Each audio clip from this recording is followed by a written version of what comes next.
नमस्कार दोस्तों, स्वागत है आपका सक्सेस लाइफ 1992 चैनल पर।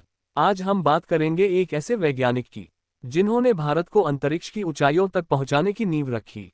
नाम है डॉक्टर विक्रम अम्बालाल साराभाई। चलिए जानते हैं उनका पूरा जीवन, उनका संघर्ष, उनका विजन और वो सब कुछ जो हर भारतीय को जानना चाहिए। अध्याय एक स्वप्नदृष्टा का जन्म 12 अगस्त 1919। स्थान अहमदाबाद, गुजरात। डॉक्टर विक्रम साराभाई का जन्म एक समृद्ध पारसी परिवार में हुआ। उनके पिता अंबालाल साराभाई एक प्रसिद्ध उद्योगपति थे। परिवार में शिक्षा, राष्ट्रवाद और समाज सेवा का वातावरण था। बचपन से ही विक्रम को विज्ञान में विशेष रुचि थी, लेकिन उनका नजरिया केवल पढ़ने तक सीमित नहीं था। वे विज्ञान को समाज की सेवा का साधन मानते थे। अध्याय 2 शिक्षा का सफर। विक्रम साराभाई की प्रारंभिक शिक्षा अहमदाबाद में हुई। इसके बाद वे इंग्लैंड के सेंट जॉन्स कॉलेज, कैम्ब्रिज गए। वहां से उन्होंने गणित और भौतिकी में स्नातक किया। फिर वापस भारत आए और कुछ समय के लिए बेंगलुरु के आईआईएससी में डॉक्टर सी.वी. रमन के साथ काम किया। बाद में कैम्ब्रिज लौटे और cosmic rays in tropical latitudes विषय पर पीएचडी पूरी की। अध्याय 3 विज्ञान से सेवा तक।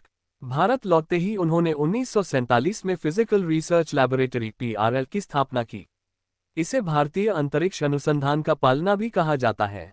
विक्रम साराभाई मानते थे कि भारत जैसे देश को विज्ञान का इस्तेमाल केवल युद्ध के लिए नहीं, विकास के लिए करना चाहिए। उनका सपना था भारत का अपना अंतरिक्ष प्रोग्राम हो और वो भी भारतीय वैज्ञानिकों द्वारा चलाया जाए। अध्याय 4 इसरो की नींव।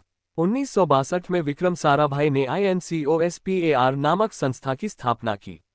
इसी संस्था ने बाद में जन्म दिया इसरो, भारतीय अंतरिक्ष अनुसंधान संगठन को। विक्रम साराभाई का नेतृत्व ही था कि भारत ने 1969 में अपना खुद का अंतरिक्ष अनुसंधान संगठन खड़ा किया। नासा के सहयोग से भारत ने पहला रॉकेट केरल के तुम्बा से लॉन्च किया और आगे चलकर 1975 में भारत का पहला उपग्रह आर्यभट्ट लॉन्च किया गया, जो विक्रम साराभाई के ही विजन का परिणाम था। अध्याय 5 संस्थापक, शिक्षक, मार्गदर्शक। विक्रम साराभाई ने सिर्फ एक वैज्ञानिक नहीं, एक शिक्षा क्रांति के अगुवा भी थे। उन्होंने कई संस्थाओं की स्थापना की। PRL Ahmedabad, IIM Ahmedabad, community science centre, Vikram Sarabhai space centre VSSC Kerala. वो मानते थे कि देश का भविष्य वैज्ञानिक सोच पर आधारित होना चाहिए। उन्होंने विज्ञान को आम लोगों तक ले जाने का सपना देखा। अध्याय 6 मान्यताएं और सम्मान। भारत सरकार ने उन्हें 2 बार पद्म पुरस्कारों से सम्मानित किया। 1966 में पद्म भूषण, 1972 में पद्म विभूषण मरणोपरांत। उनका प्रभाव न केवल भारत में बल्कि अंतर्राष्ट्रीय स्तर पर भी था।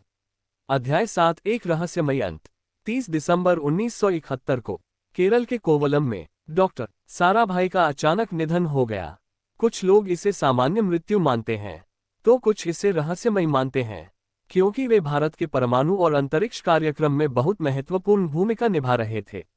जो भी हो, उनकी मृत्यु भारत के लिए एक बहुत बड़ी क्षति थी। अंतिम संदेश। डॉक्टर विक्रम साराभाई ने हमें ये सिखाया कि बिना युद्ध लड़े भी विज्ञान के माध्यम से राष्ट्र को शक्तिशाली बनाया जा सकता है। उनका जीवन एक प्रेरणा है उन सभी के लिए जो सीमित संसाधनों में भी बड़ा सपना देखने की हिम्मत रखते हैं। अगर आपको यह वीडियो पसंद आया हो तो वीडियो को लाइक करें, चैनल सक्सेस लाइफ 1992 को सब्सक्राइब करें और कमेंट में जरूर बताएं कि आप अगली वीडियो किस महान व्यक्ति पर देखना चाहते हैं। धन्यवाद। जय हिंद।